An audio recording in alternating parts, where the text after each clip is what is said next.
पर चल तानी जा घरे देखा तड़ो ना।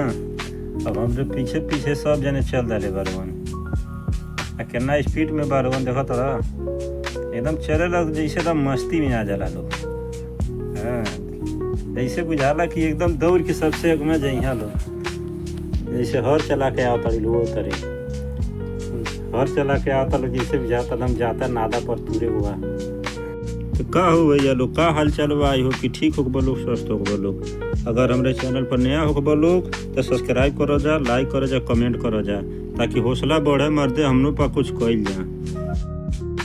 2027 तक हमनों पर के एकदम यूट्यूबर बन जाए बढ़िया वाला तो आप लोग सपोर्ट कइल जाए तब होई। तड़ा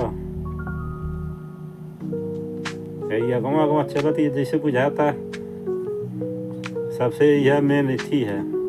का रे का हाल चल बा ठीक बा।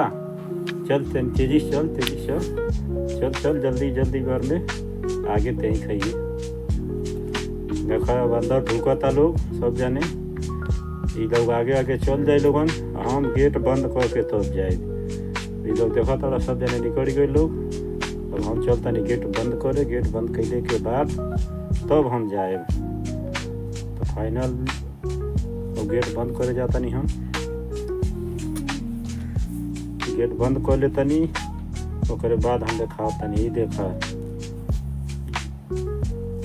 ये तो लड़का वाला जितना बाड़ी दौड़ के आगे गए लोगन लोगन के दूध चुरात रहा पियाई लोगन आज जौन हे लोगन के देखा था पीछे मस्ती में चलता लोग ना। ये बियाल नहीं बा लोग यही से इतना आराम से मस्ती में चलता लोग लोगन के पीछे पीछे हम चलता नहीं।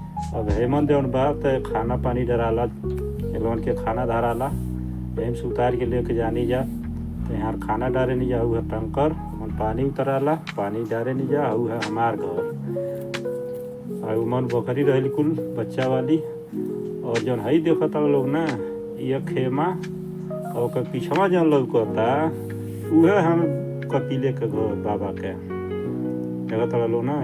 स्पेशल मन एसी ओसी सब लागल बा ठीक ना। आई है हमन पच के घर चलो अंदर दिखावता नहीं एमन कैसे हम पर रहे नहीं जान बकरी भेड़ी खान।